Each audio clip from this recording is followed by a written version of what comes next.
Eric, thank you so much for joining us at PivotMe today. Hey, how's it going? I appreciate you having me on the show. Absolutely. So Eric, let's start here. So I know I know kind of the story about when you shifted into the space, but talk to me about what you do today and who your clients typically look like. Yeah, so basically what we do today is we help service-based businesses that usually have a higher customer value, just means they have a higher profit margin per sale.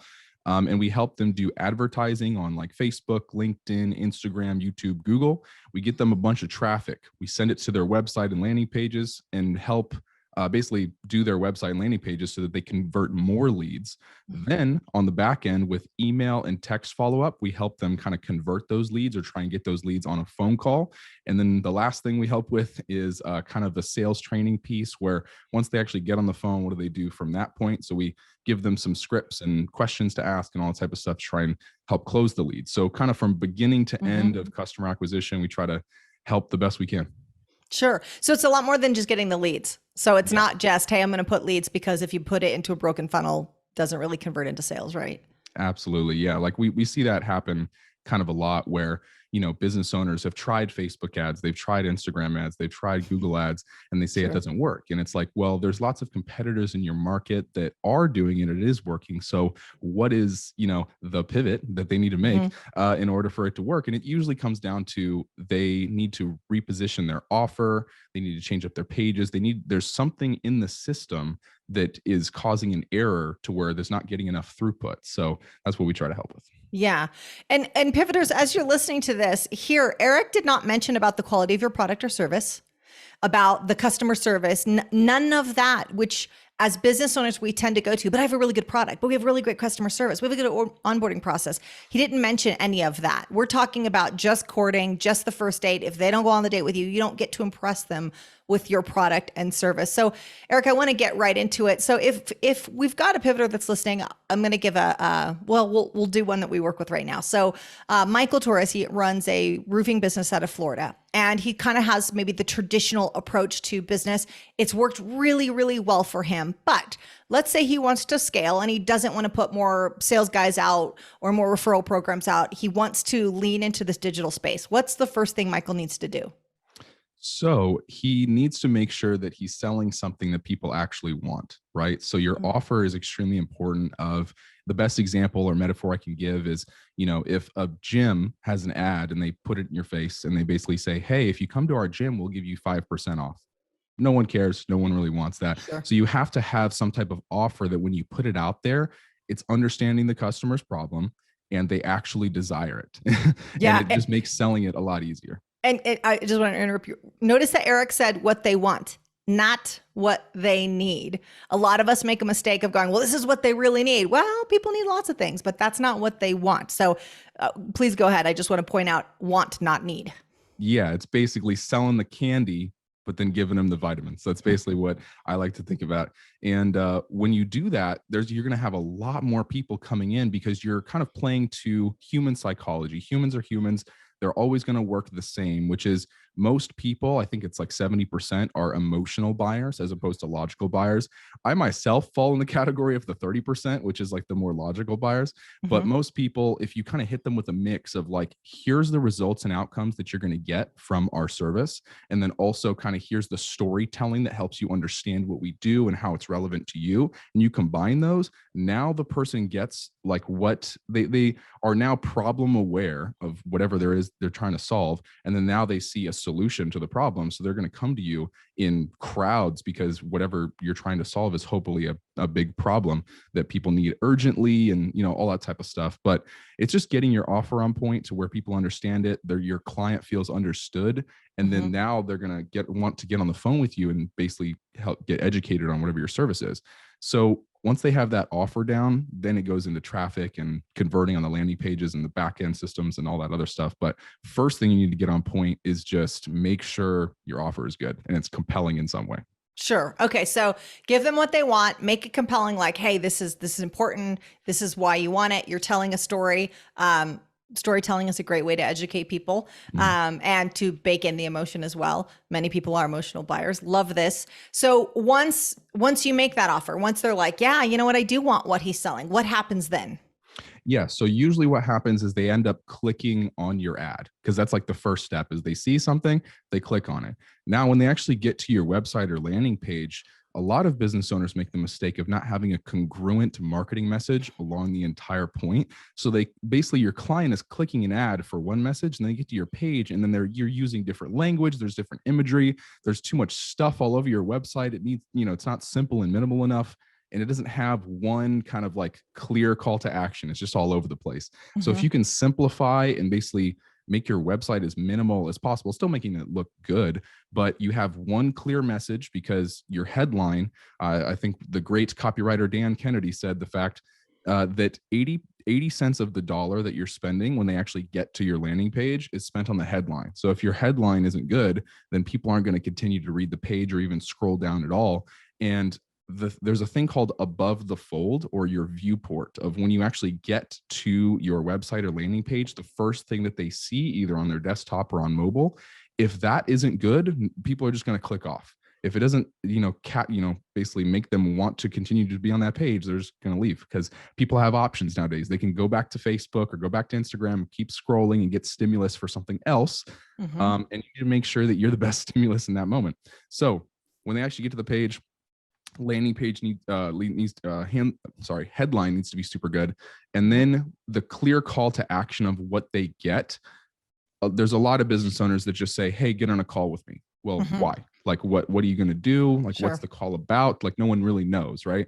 So if you can position your consultation call as this piece of value that you are not charging for, but they actually get value on it, and they don't even need to buy your service, and they still get value on the call.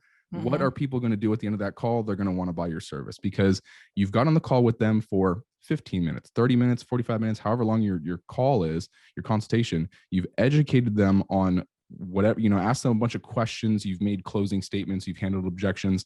And then by the end of it, they say, okay, this person understands my problem. We've talked about it. They've educated me. I now get that they can help me solve it. Mm-hmm. I'm going to either move forward or not. Right. But people are too scared to just give that out, because they're like, oh, but what if they go with someone else?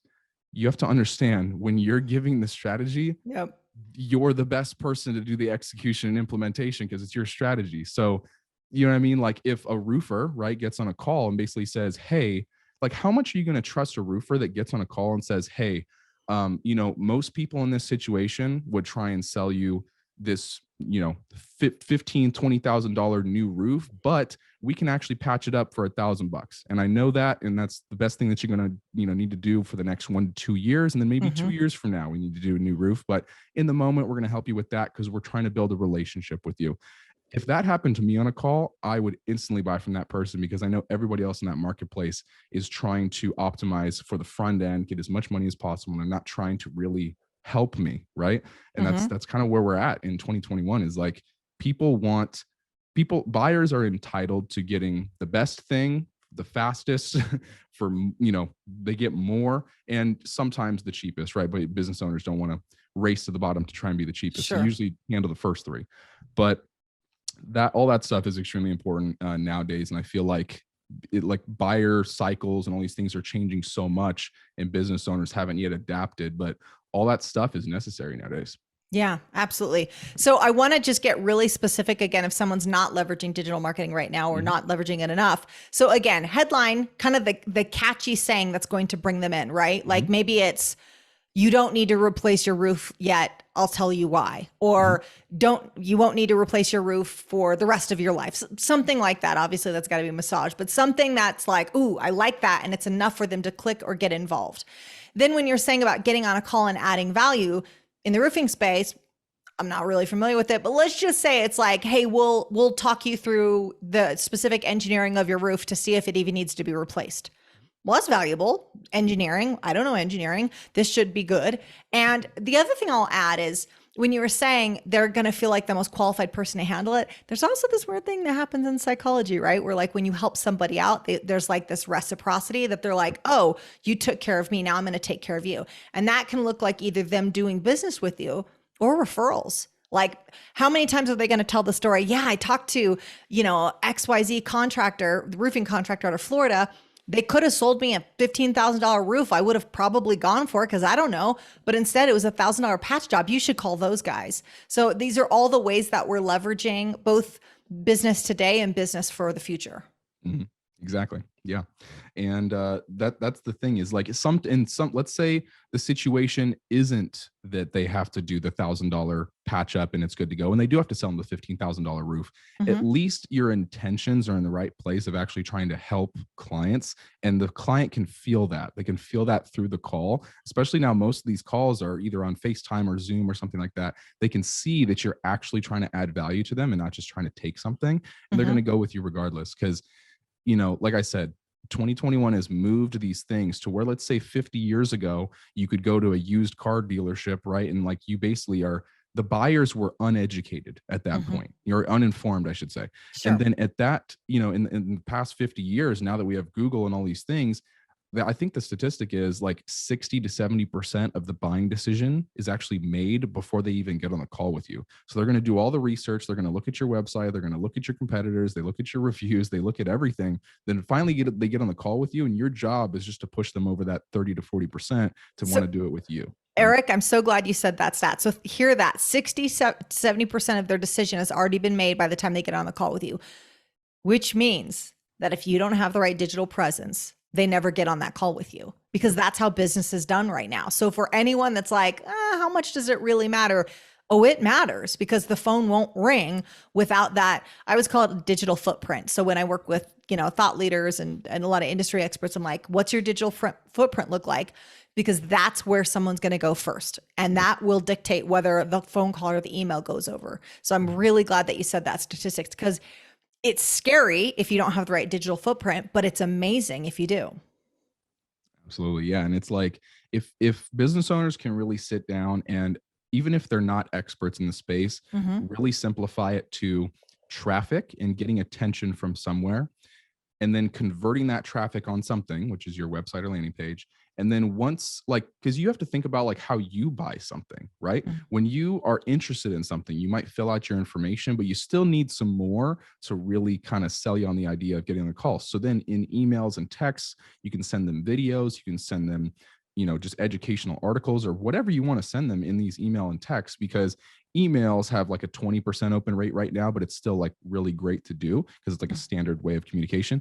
Texting has like a 70% open rate. So those are really going to get opened and get, a lot of attention to those things. Sure. Then when the person has all this kind of stuff figured out, they'll get on the call with you and kind of figure it out. But let's kind of go back, because you said, the first thing they need is the offer, but then let's talk about the ads. So the ads, a lot of business owners do advertising incorrectly, because I almost feel like they're too scared to really push out their marketing message and be, I guess, intense with it. You know what I mean? Like the copywriting that's within your ads, which is basically the text in your ads, needs to be eye-catching and basically grab someone. Like, you know what I mean? Like really get them to pay attention.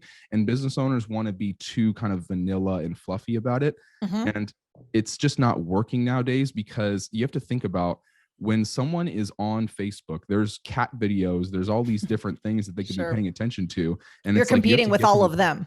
Yeah. And they're fantastic. They're awesome videos. But that you have to get them to pay attention to you. And it's like and you're getting less real estate in Facebook by the day. It seems like, to where now you only have 3 lines of text to really get someone to click read more and read the rest of it. So like your marketing message has to be dialed in, and you have to understand your prospect or your customer better than like any of your competitors.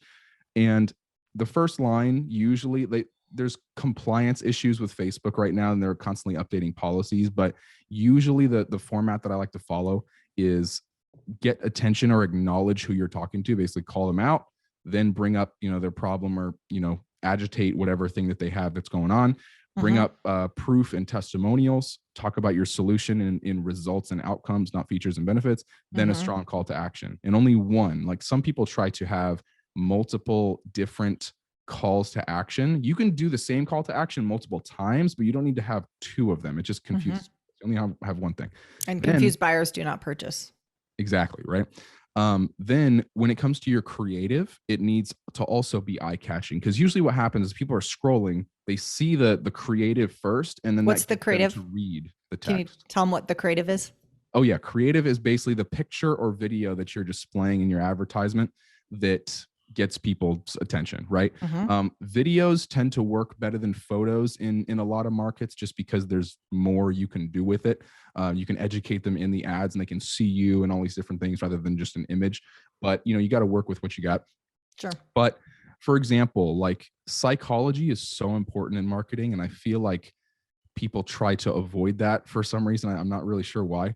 But Mm-hmm. when it comes to like Facebook, you have to look at the platform. It's very blue. There's blue, white, all these different things. And like if you use the color red in your Facebook ads, it gets a lot of attention. You just see the click-through rates go up because it's different than everything else that's going on. So it's Mm-hmm. like if you take that principle and that concept and just apply it to everything, it's like now I'm starting to understand I can use human psychology to try and make my funnel and my system better. So that's kind of like one of the things that we try to focus on is how can we, basically take human psychology and understand it and do that rather than just kind of being vanilla about things. Mm-hmm. And that leads to higher conversion rates and all that type of stuff. But yeah, for your ad, like if you're wondering what numbers to focus on, at least for like your advertising, click-through rate is really important. Basically just means if 100 people see your ad and one person clicks on it, you have a 1% click-through rate. That's pretty industry average for across the board. You do want to have a higher than 1%, but click-through rate's pretty important. Cost per lead. So when someone actually gets to your website, how much does it cost per lead? Cost per acquisition of like when they actually turn into a customer. But the big one, at least just for the ad portion, is impressions, which is basically how many people view your ad versus how many people click on it. If it's above 1%, you're doing pretty decent. And that's, we'll just leave it at that for the ad portion. Sure. Sure. One thing I want to talk about, Eric, that and what I'm trying to do is bridge the gap between the people that are really familiar with the digital marketing space and business owners that have been getting some success but aren't leveraging it to its capacity. One thing I want to point out is that when you're saying business owners tend to want to be vanilla in their ads, here's the important part. An ad isn't your website. It's not a marketing flyer. They're different. So websites tend to be, at least we tend to write them based off of features and benefits. When we presented in sales, we tended to present in that way. That is not the way that it's done now. That is not the way that ads are done. And so there needs to be this consistency. You can't have it incongruent between your ad looking complete, all black and white imagery and your website doesn't look like that, or that's an extreme example. There's got to be this consistency through them, but the ad, it's got to be better than the website. It's got to be sexier than a marketing flyer. And I think business owners tend to want it to be like, wow, we'll just say about like, oh, the best shop in town. Well, it needs to be something more than that. So, get out on the edge of what you think is going to work with the ad. And this is a great time to talk to somebody else that this is their world. Like, yeah, this doesn't work. That creative, that imagery won't work, or that copy, the language, that's not going to work. We've got to massage this. We've got to add value right at the beginning. I have a friend that always says, save the best for first. A lot of us were like, oh, we're going to sink it in at the very end. No. Nobody gets to the bottom. You're competing with the cat videos. You got to get to the very top and add the value right away. So they're like, oh, yep, that's me. I'm going to click on that. I'm going to do the see more so I can see the rest of it. Absolutely. Yeah. And it's like to slightly go back to where, they want to be vanilla and just say the best shop in town. You have to realize people are so hesitant because they've been burned in the past by a bunch of different industries. So when you say you're the best shop in town or whatever it is, they don't believe you. People are inherently nowadays, buyers have changed because of the access to information. There's this entitlement, and I'm not saying that in a disrespectful way. I just mean they are entitled to information and options and transparency, because if you don't do it, someone else will, because they can scour the entire internet to try and find the best solution that they think is the best solution, right? So you either get with the program or you're just going to fall behind, because if you're transparent, you're doing business with integrity, you actually add tons of value, you're getting results for your clients and whatever service it is, then you're going to win, because some other people aren't willing to do that because they're trying to hide behind a bland marketing message or whatever. And it's not going to get the attention. So it's this kind of survival of the fittest, natural selection type of thing that's happening in marketing right now, to where like even companies like Amazon and like all these like larger corporations are starting to take advantage of things like that. You know what I mean? Where they're using these ads and putting them out and like just kind of monopolizing the market through like a lot of e-commerce stores. Even like that's not really like my specialty, not what we're talking about here, but e-commerce stores are just falling by the wayside because Amazon is such a Goliath that it's found all these operational efficiencies to kind of get rid of them. So it's kind of a dark way to think about it, but like you want to be the best possible business and be better than your competitors in every single way you can, because mediocrity isn't really acceptable anymore when it comes to really scaling your business. Like you can have kind of plateaus or growing a little bit, but if you really want to scale, you got to get uncomfortable, you know what I mean, and really put it out there. Yeah, you do. Eric, who is this strategy right for? So we happen to mention a roofing business. We mentioned a couple other businesses. Who's it right for? Who is it not right for? So, I mean, the overall marketing principles I'd say are right for everybody, but usually who we're talking with is businesses that need to get leads and then get on the phone or some type of call with those leads and then turn them into a sale, which is the majority of service-based business owners. I don't really handle anything with like e-commerce or product businesses necessarily, unless it's some type of product that fits into like a service. Like it's all based around service-based stuff, which I feel like is the majority of businesses. So like lawyers, chiropractors, dentists, plastic surgeons, B2B technology company, like literally anything that sells a service. That's kind of who we're talking about. And so if you can just focus on kind of getting your system right, then it'll work out really well. But yeah, like getting your marketing messages is so important because people are not really focused on that right now. They're just putting up an ad that says 10% off and or whatever it is, you know what I mean? It doesn't really convert. So yeah. The 10% off ads don't convert. We're definitely getting that message, right? Like, don't do that. Whatever you do, don't do the 10% off or 5% off for the gyms. Yeah, no, in gyms too, like, because like basically our kind of industries that we work with, healthcare, B2B tech, legal, and home services are like really big for the stuff that we do. And we've helped others as well, but that seems to be kind of like the meat of where the majority of our clients come in. But yeah, so we talked about the offer, we talked about the ads. When it comes to the website, this is something that some business owners struggle to update because they're like, I've had my website since 2005. It's amazing. You know, I spent a bunch of money. My friend made it, you know, whatever. They have all these kind of excuses. And you need to update your site or landing page or whatever it is for right now. And how you do that is, again, the idea that everybody has so much stimulus right now, and stimulus just means like stuff, just like they have so much like as a side note, anxiety and all these different things are through the roof because we have so much stuff happening all the time that it's too much for our brains to handle. And you need to be empathetic with that and realize when someone gets to your website, it needs to be the simplest, most kind of minimal thing that still looks good. Because if you have one clear marketing message, some imagery, and a strong call to action, that's all they want to see. They don't want to see all these different tabs and colors and craziness all over your website because it's just too much. Like it'll basically give people anxiety and they'll click off.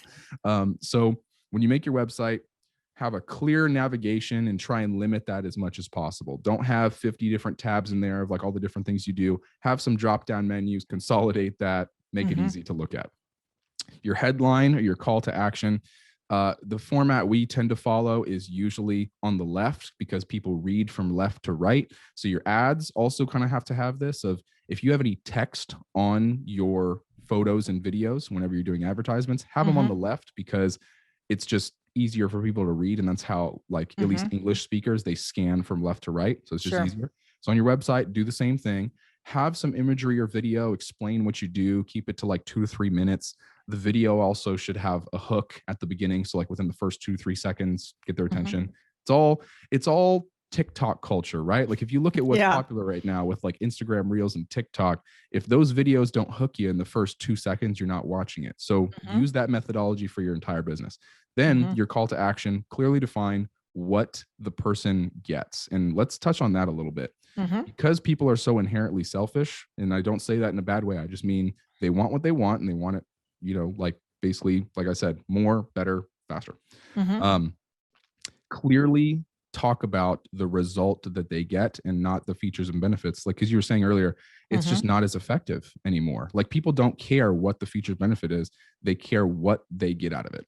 And like, if you just think what's in it for me, and you just come from that point, from your, your client's perspective, so much easier to write marketing material, because then you stop talking about yourself. You stop saying we're the best shop in town, and you prove it and you demonstrate it through case studies and testimonials, through storytelling, through imagery, all these different things. Just show them, don't tell them.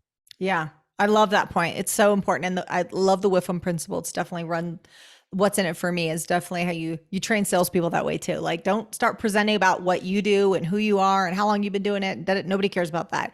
All they care about is what can you do for me? And if you present that up front and they know that you authentically care, then they'll listen, then they'll give you the time, and then hopefully a business arrangement can come out of it. I love that you were saying you've got to put the focus on them. You've got to make them the hero of the journey, right? And we have to make the mistake where we're like, well, I've been in business for 12 years and I if it's starting with I or we, it's not about them, versus here's what our clients are saying. Here's what we did for this last client. This is what we did last week. This is what we did last year. People want to know what you can do for me. And whether you're in business for 20 years or 29 years, doesn't matter anymore. That used to matter more. It doesn't matter now. And so really tailoring that message to what's relevant today. And I love when you said, our website's been around for this long and my friend made it. I'm like, oh God, you hear that all the time. If your website's been around that long, you absolutely need to change it. Like, the SEO is bad. You got to do it all. You got to change it all. Don't get attached to what you created once. It served you then, but websites are an iterative process. Make sure you're changing it for what your customers need today.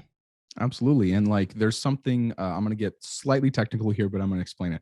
Google, the search engine, has something called Core Web Vitals now. And basically what that means is it's indicators to Google from your website that it is either a good website or a bad website. And things that go into these indicators are page speed, user experience, bounce rate, like how long someone's actually on the website before they click off, and basically just overall, like, how interesting is the website to the person searching it. And Google looks at this and basically says, if someone is on this website for 10 minutes, they have a good experience and it's exactly what they were searching for, let's put that higher up because it's more relevant to other people searching for that thing. And if you have a website that is old or just kind of outdated or anything like that, most likely the people going to your website are not having the best experience they could possibly have. The page speed / load speed of how long it takes to actually load, if it's under like 1 second, 2 seconds, like, people just are like not patient enough to like deal with that, right? So we try and optimize all of those different things. Our web development platform basically has the cleanest code we can pretty much come up with to make it extremely easy for Google's kind of little robots to like search through the website and make sure that it's good and it loads fast and it's clean, right? A lot of people, using kind of WordPress and some of these things, WordPress is great. There's nothing necessarily wrong with it, but it is kind of getting to a point where it can be clunky and outdated, and it's just kind of hard to plug all those or basically have all those different plugins communicate together and still have a fast load time. That's kind of the issue with WordPress right now, is there's so much kind of clunkiness and code and stuff going on that you're jerry rigging together that it ends up just taking way too much time to load, and your SEO is dying. So our platform that we use is different, and we build it in a pretty quick, time frame in comparison to what some other websites on like WordPress are built in. And when we do that, because it's so clean and easy and minimal and simple, Google loves that, and they will show it to more people. So even just the smallest things of, going from a 1 second load speed to a 3 second load speed, the reverse of going from 3 seconds to 1 second, can increase your results like crazy and make your business and help your business basically scale, right? And it's like, business owners don't think of that usually because they're so focused on actually doing their business, whether they're a dentist or doing roofs or anything like that. They don't need to really know that for what their service delivery is, right? But if business owners can listen to podcasts, look up articles, and kind of do maybe 5 minutes, 10 minutes of educating themselves on a daily basis on these different things, you look at like these like marketing news websites and stuff like that, you'll get to understand like, oh, wow, this can affect my business a lot. And if I was them, I would have a lot of hope because they're already here. Most business owners, you know what I mean? They're scaling like a bit. But once they find out all this stuff and they change their website around, they change their ads, they have their backend system dialed in and all these things, and they update everything, they're going to grow a lot. You know what I mean? So I think, you know, most business owners should be excited by this information because they're already making, you know, $5 million in revenue. And now they know how they can get to 10 or 15 or 20 or whatever it is. Yeah. So pretty much if you're listening to this podcast right now, you're already head and shoulders in front of your competitor. So just doing this, you know, I think it's so important to really appreciate. I love what you said about your Google rating, and whether they'll show your website or not. I mean, really conceptualize that. Like we're going to keep picking on Michael's business, and Michael, we're not actually, we've taken your business and we've sort of made it into this like fake business at this point. But, Michael's like, wait a second, we have a good Google ranking. So, consider that you could be an amazing roofer. You could be amazing chiropractor, dentist, whatever it is. You could be amazing at your craft. But because your page, when they click on the page, it takes too long to load, Google doesn't show your page to someone. So when someone says, you know, best roofer in Florida, you may not come up because of that. And so a lot of us will invest time and energy into getting better at our craft. But if you have the cure for cancer, but it's sitting in your garage, it's not helping anybody. And so this is the way to say, oh, you've got a really good product. You've got the cure for cancer. This is the way you get it out to the marketplace. This is how you grab the megaphone and you tell the world about it. So this stuff really, really is important. And I love when you said, hey, this is really for anybody. Like if you're doing business, then this needs to be part of your strategy. It's inbound sales, but it's also this awareness of don't just spend all the time getting better on your craft. You've got to let the marketplace know who you are. And if you're staying the same, if your digital footprint is the same, it's actually getting worse every year. Because if it's not growing, it's dying. And definitely at the speed in which this stuff is changing, we've got to stay, if not on the cutting edge, pretty damn close. Yeah, I'll coin this term right now. I'll call it marketing inflation, where basically over time, if you're not growing, you're dying, like you just said. And it's like inflation where you have to keep up with what's going on or you're going to fall behind. And your business, because inflation money, it ends up being like less over time, right? So you need to get with the program. And, you know, I think I want to go back to some business owners might be listening to this and get really overwhelmed by everything, right? I mean, especially with everything that's going on right now, it's very easy to get overwhelmed by things. Sure. And I want to go back to the idea of there's really only 4 core tenets of what we're talking about. Now, each of those things does break into, you know, more detail, but your ads and basically paid media on getting traffic, right?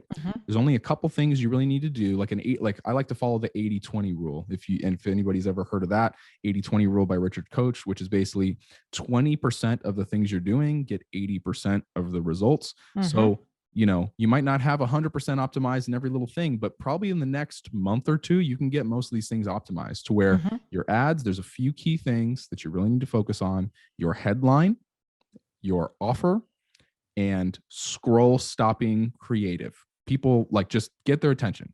You know what I mean? That's pretty much it. So if you can get those down, you're good. On your website, simplifying and making it minimal, or maybe not even getting rid of things, but just kind of basically making it easier to consume, right? So like I said, instead of having a bunch of tabs, consolidate that into some drop-down menus and stuff. So when you look at it, it's just easier to read. Again, headline, and this is you need to have a stronger call to action, because the point of the website is to convert to a lead, right? But the point of the ad is to get the click. So the click needs a headline and scroll stopping imagery, but then the website needs a very strong call to action to get someone to actually fill out their information. Really all you need to focus on for that. Then when you actually get to a lead has been created, emails and texts, it's all you need to focus on, and just send them educational information. And I'd say 75% of the stuff that you send through email and text should be value and, you know, positivity and like, basically putting goodwill into your market.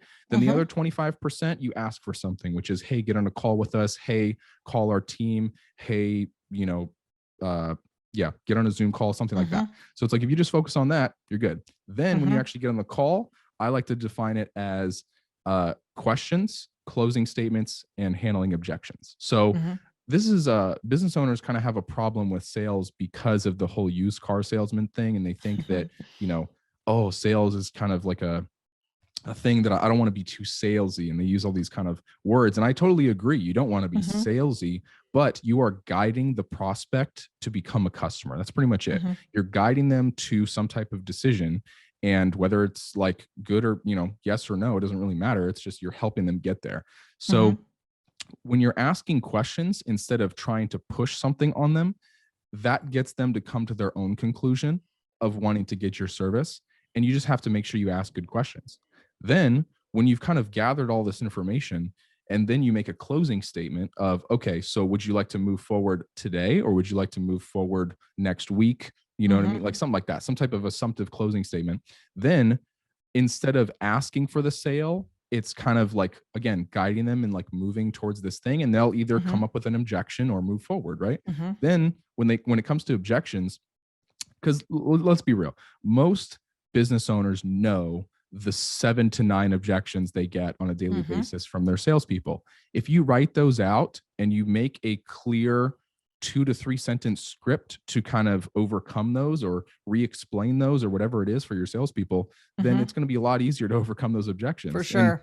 And, like I said, there's really only 7 to 9 probably objections that you're getting. They're like the big ones. Sure. Everything else, like everything fits into one of those categories. So as long as you have a script to overcome that, you'll be good too. But I know it sounded like a lot, but each of those things only has like 3 or 4 things you need to focus on that you can do in the next month or two that will help your business scale a lot.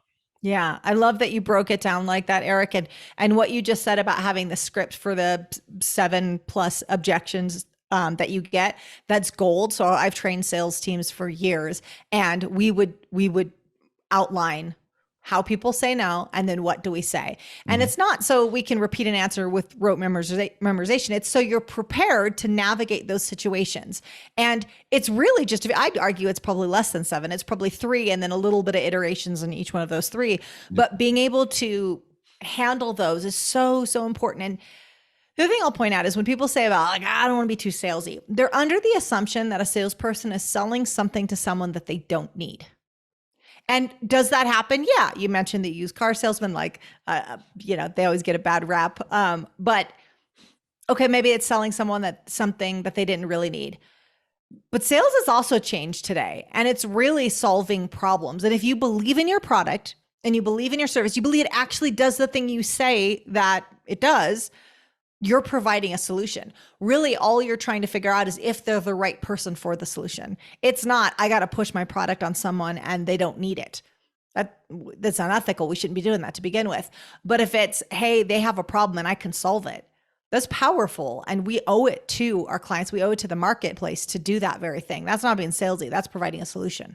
Absolutely. And like, you got to think about too, they're coming to you. Like, this is inbound marketing that we're talking about. They got a problem. They got a problem they need solved. Outbound marketing is a little bit different. There's a different way you have to go about it. But like you said, they have a problem. They're coming in.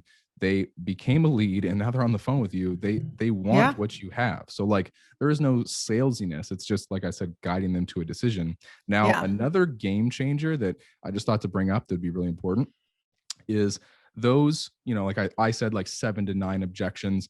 There's a range, of all the different things. But if you take those and then you now translate that all the way back to the beginning of the funnel, where your marketing message now just handles those objections before they even get on the phone, or your website does, or whatever. Like, an objection that you would get that's like a standard one is like, how can I trust you that you will do the service or whatever? And it's like, if at the beginning of your marketing, you can talk about your testimonials and reviews and what you've done, and here's a clear case study of like what results we've gotten, and on the website you have video testimonials, by the time they get on the phone with you, that objection's probably going to be gone. Or if they do bring it up, you can just be like, hey, remember those videos you saw in our ads? Like, those are real customers. So like, and then they go, okay, and the objection's done. So it's just, 80/20ing that as well, of just doing the small amount of things that will get you a lot of impact. So true. We used to do this in business advising in the past where, if people, a business advising package might have a very large price tag to it. All right, here's the proposal. And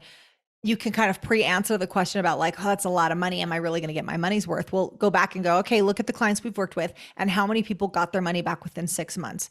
Once you got that number, so for example, let's just say it was 92%. If you can start with 92% of the clients that we work with make back this money and more, their investment and more within 6 months, you've just pre-answered. Now you might occasionally get that question, but that's really, really powerful. And that's regardless of your industry, roofing, chiropractic, all of those still apply. Eric, I want to pivot for a second here. You really like this topic. What do you love about it? How did you end up here? Like, why are you here? Yeah, no, I ended up in marketing and media because when I was young, actually, I started out with making like photos and videos just because I thought it was a fun, creative thing for me to do. Mm-hmm. I was never good at like drawing or art or anything like that. So ended up doing photos and videos, and I thought it was fun. And after that, I spent years on that, and I have always also been interested in like psychology and how people work, Mm-hmm. and finding out, just different things about people because it helped me better understand myself. And when I would, talk with other people, I would always wonder, oh, why is that person doing that thing or whatever? And it all just comes back usually to human psychology. So it always interested me a lot of how people work. Then I'll just briefly go over it. Of basically, I had a job and I was going to college, and I dropped out of college. I switched my major from computer science to business, and then business, I wasn't really paying a whole lot of attention in class because I was researching other things on my laptop and trying to figure out some new marketing thing that I thought was interesting, even though I wasn't even really doing it yet. I just was really interested in it. And then when I dropped out of college, because some of the people in my life convinced me to do so, because I kept telling them over and over of like, I don't want to be here. This isn't necessarily helping me in my position. Mm-hmm. I finally did that. Then I had my job and I was doing pretty well. I was a manager for a retail location and making pretty decent money for my age, like more than most of my friends. And what happened at that time was I had a new manager come in, and this manager was not the best. The manager I had before, I had him for like 3 years, and he was fantastic. And he was a true like leader. You know what I mean? Like he was someone that actually led instead of just told people what to do. Like he would lead by example, and he was a really good guy. Like I respected him a lot. Then this new guy came in, and he was not really a great leader at all. He was trying to lead out of fear rather than respect, and obviously that never works. So what happened literally within 2 weeks, this guy started writing me up for just random things. And on the third write up, you get fired, right? And I've never been written up in like the 3 or 4 years I was there. So I was like, okay, this is obviously something's going wrong here. So I just left, and I basically just said, hey, I would rather not work here. And then I was kind of out on my own. So I had really nothing. I didn't have college. I didn't have a job. And I had to figure out something to do. And my friends had always kind of friends and family have told me like, oh, maybe you should start a business or something around marketing or media or whatever, or, take videos for people or something. And I was like, huh. So I've always been interested in this. Let me try it. So I started out thinking like, okay, what's going to help get businesses results that I know about. So I was thinking about ads, and I like to make websites and things. So I'm like, let me do that. So I go out to, my network and stuff like that. And I got a couple clients that I worked with for free, where I did their advertising. I did their social media management, which we don't do anymore. And then I did their websites and like all that different stuff. I did everything. And it was really too much. I did a lot more than we really just focus on the core tenets now. We were doing all sorts of stuff. But the difference that happened with me at that point was I worked for free for them for 9 months. And it's usually a lot longer than most people will work for free, because I wanted to be extremely confident in the results that I bring. Then at the end of the 9 months, I asked them to start a paid agreement with me. And they told me the results they were actually getting. They showed me on the back end, hey, yeah, we made this many sales. We're getting these reviews, all that type of stuff. And I was really happy with the results. So then we started paid agreements, and just kind of went from there. And then over time, just kind of narrowed it down to, okay, the things that get my clients the most results are ads, their websites, back-end follow-up, and closing the deals. So let's just focus on that. And we just niche down to that. And then it came to, we were working with every single type of business we could think of, narrowed it down to healthcare, B2B tech, legal, and home services. We still help other ones, but that seems to be our core like niches. And then, yeah, but it all just came from being able to go out on a limb and just try something and be uncomfortable, because at that time, I don't come from an entrepreneurial background. So I knew nothing about profit and loss statements, about contracts, about like just anything accounting, like any of that. So I had to learn it all myself, and it was really tough. And it was probably one of the toughest things I've ever done, is really understanding everything, because my personality type, I'm pretty analytical and everything. So I like to know about everything before I kind of dive into it. So it took a lot of time, but ended up paying off. And I love what I do more than anything. And I can't really see myself doing anything else. Yeah. What, it's a pretty big shift. I mean, you made quite a few pivots along the way. Like, at any point did you kind of get up in your head about it? Like, well, what if this doesn't work? And I've had a couple of false starts here. I mean, that usually goes along with us making pivots. Or were you like, nope, what I'm going to do is going to work out, and if it doesn't, I'll find another one? Yeah, I mean, I think as a business owner, we all have kind of doubts and things like that, because if you really think about business, you have to adapt to grow in your business, but then also in your personal life. And every single time that happens, like even going from 100,000 a year to a $200,000 a year, it's like it takes a major mental shift to really do that, because I think it was in like the Napoleon Hill book where it kind of talks about, I forget exactly what he says, but it's kind of like this threshold where you go past this threshold, and it's kind of like a success barrier, and like you have a success floor and a success ceiling, I think, or something like that. And it's like, once you get through that, you will psychologically find a way to get back to whatever that is. Or, if you're below it, then you'll go up. Right. And it's like, you have to constantly be shifting that. And that takes so much like awareness of what's going on, and so much of paying attention to what's going on in your head. And that's why I'm so thankful for the psychology research that I've done about like people, and it helps in marketing, but it also helps with myself and managing my own emotions, managing my growth and all that type of stuff. And it's helped me a lot. So there's been a lot of pivots, but ultimately I still know what my ultimate goal is. But in the short term, I always have kind of these doubts and, all that type of stuff, just because my psychology and my brain, my DNA is trying to keep me safe, but it doesn't understand that I'm trying to get somewhere, Yeah. I'm going to get past it. No, I love it. I love it. So what I definitely heard a lot of, books and, I'll say mentors that maybe we don't know, authors and things like that, got you through that. How about peer group? Did you have a peer group that's like, yeah, let's go ahead and do this? Because usually when we're kind of stepping up and stepping away, people will doubt us, or like, hey, isn't this good enough? You already had a good job. Did you get any of that? Yeah, no, definitely. I mean, the tough part about growing a business too is, no one really believes in you at the beginning until you actually do anything. So, and you can't really blame them, because they don't have any reference to like what to believe. Right.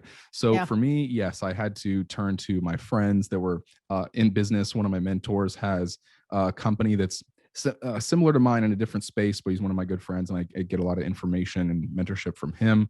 I've read a lot of books. I am always on Audible listening to things. I'm constantly trying to fill my head with information that helps me, because whatever you consume, you become, right? So like after you consume all this information, it's like it's changing your identity by like osmosis, right?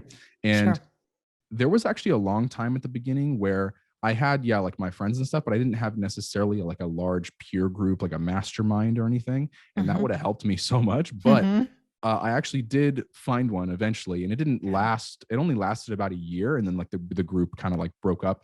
We still talk and stuff like that, but there's no like set meetings and stuff anymore after the whole pandemic thing that happened. So it kind of got tough there. But I met so many people in that group that were doing big things, way bigger than me, that inspired me and kind of opened up my mind and my perceptions. And just talking with them and being able to like exchange value in different areas of teaching them some marketing stuff, and then they teach me some business operation stuff or whatever. It's been really helpful. But Yeah, peer group is super, super important because humans are tribal beings. So We I've really are. I've gained a lot from it.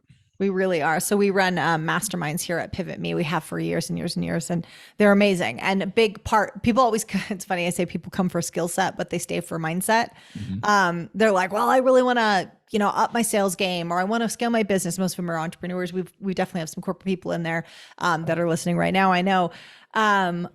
But it's interesting because they, I wouldn't say undervalue, but they don't appreciate how much community actually matters, because they've sort of gone on their own path for so long that they forgot what it's like to actually have a team around you that's supporting you, that doesn't have a dog in the fight. Like, whether your business succeeds or fails, this initiative succeeds or fails, it doesn't matter. Whether you successfully train for the marathon, I don't have to hear the alarm going off at 5 a.m. To have a team around you that isn't invested financially or emotionally in your outcome, but they just really want to see you succeed. And they're really going to say, hey, have you thought about this? Have you considered this? Hey, last time you sabotaged this way, let's make sure this doesn't happen again. It is invaluable. I always say, I do a lot of business advising too, which I do love. I absolutely love that in high performance coaching. The masterminds I run on Wednesday are the highlight of my week, hands down, because you see this magic happen when people come together like, hey, I'm leveling up. And one might be, my 9 a.m. mastermind. We have a British hypnotherapist that's one of the top rated podcasters. We have another gal that's running a nonprofit, another guy who runs a software company, an international software company, and then a lawyer, and then forgive me, Katie, chemical engineer, electrical engineer, chemical engineer, but is also a fitness competitor. I mean, it's just, you get these varied backgrounds, but I share that to say we need a peer group. So whether that's the formal structure of a mastermind or just designing your peer group, we talk about the difference between a default and a design peer group. It will make it easier. Now, there are people that get ahead without it, but your path is so much easier when you have mentors and you have those cheerleaders that are like, yep, you got this. I don't know how, but you're going to get it, because you have a 100% chance of surviving this because you've survived everything else you've been up to. It really is valuable and makes the journey so much more enjoyable. True. Yeah, no, I've gained so much. Just the fact of being able to bounce ideas off other people. Mhm. As entrepreneurs, we're almost like ADHD built in or something. Most of them are, yeah. And it's like just being able to bounce those ideas off and talk them out. That alone is kind of like business therapy. Like it helps you. It's business therapy. Kind of like come to the conclusions that you need to be able to grow. And yeah, like it's business owners, I feel like they avoid the whole personal development thing because they say, oh, like, I don't need that. Most people do. They just say, oh, I'm fine where I'm at. But your business won't grow to the point that you want without kind of getting your personal life handled, in my opinion. Yep. So, yep. And the other thing is that the successes won't be as rich. The successes won't be as fulfilling. You can get to that sort of pinnacle of financial success or business success, but if you have not handled your backstory, if you haven't done the personal development work, there might not be people sitting next to you once you get there, or B, you will find it doesn't feel the way you thought it would feel. I've seen it so many times. It doesn't feel as fulfilling. But if you do the work, then you get to the pinnacle of success and you're like, this is amazing. And I've got these people around me that get to celebrate it with me. And that's such an important piece. Have you always been into personal development? Yes, from a very young age. And I think it just came out of the real desire to like get better. And I think I've been pretty good at like kind of putting my ego to the side my entire life and just kind of like, okay, let me learn from people who are already at the place that I want to be. And I don't know why I've always been good at that, but like just being kind of open-minded to that information has helped me a lot. And I think it's kind of this feedback loop of like, okay, I lower my ego, I get information from outside sources, and then all of a sudden I get positive results. And it's kind of like, okay, let me keep doing that. Sure. So it's something that I think it's a skill in of itself of kind of putting your ego to the side and letting other new information in that you might not even agree with in that current moment because you don't have the experience to back it up or whatever it is. Then you use that new information, helps you out a lot. It can be really beneficial. Yeah, I love this idea. We really do have to check our ego at the door, which is hard. And sometimes when you're an entrepreneur, ego can ride shotgun because we're like, "Oh, look at us! Look at this amazing business we created, and we went out on our own." And so it is an important reminder that we still have to check our ego because you cannot pour into a full cup. If we walk around being a full cup, we can't learn anything else. So that's hard. Like, all right, I got to learn some stuff. So I got to check this at the door. And then I need to be ready to be the student again. We've got one closing question, but before I ask that, Eric, where can people connect with you? Pretty much anywhere online. I have a website, ericrebelo.com. You can go on there and, pretty much all my links are on there. YouTube, podcast, like TikTok, Instagram, everything is just my name, just Eric Rebelo. And I just have some content about marketing on there that can hopefully help you if you take it out or check it out. Absolutely. And we'll put the links in the show notes. So our final question, you ready for it? Yeah. If you could tell the world one thing, what would it be? Good question. I think if people got clear and consistent, that would probably be really great for most people. And because I feel like a lot of people, when it comes to clarity of whatever their goal is or vision or anything like that, they almost like, it's gonna sound bad, but they like lie to themselves, and they either shoot too low or they shoot almost like too high. Like there was a thing where even I'm going to share this just about myself, and I don't think I've shared this before, but with my personal brand, right? I was like, oh, I want like a really good or really big personal brand with lots of subscribers, lots of whatever. And it's like, yeah, that'd be great. But like, I'm not trying to be a influencer person with like millions of followers and whatever, that there's no, like, I'd rather just not do that. You know what I mean? But I told myself for like a short period of time, when I started learning about personal branding, I got all excited about it and was like, oh, I want to have a huge brand. And it's like, I want the exact like, amount of people that I need to have, however many that is, we're good. Like when Tim Ferriss says what, like your 1,000 true fans or something, it's like, that's fine with me. Like we're good. And it's like, that's shooting a little bit too high and getting real with myself. I was like, I don't want that. And I feel so much better not wanting that anymore. Or when people shoot too low, that's obviously something they need to increase as well, where they're having either self-esteem issues or confidence issues or whatever it is. And it's like, if you can increase that and kind of break that success ceiling, then you're going to be a lot happier as well. So clarity, but then also big one is consistency. So there's a kind of motto that I have in like my businesses where it's like consistency compounds, where it's like investing in an asset that just exponentially grows. So it's much better to do something every day for like 5 minutes than to do it for hours 1 day a week, because that consistency every day is going to just pay off in the long run and a lot more. And the brain is made to like grow these synaptic pathways on this more kind of daily consistent basis than it is once a week. And you'll get a lot more out of it. So clarity and consistency is like two biggest things that people could do and really make like a shift or a pivot. I love it. I love it. Eric, thank you so much for your time today and for the information, both specific to digital marketing, but also your backstory. I really enjoyed our time together. Thank you for having me on. I really appreciated it. And the questions you were asking were awesome. So I hope a lot of people got a lot of value out of it. For sure they did.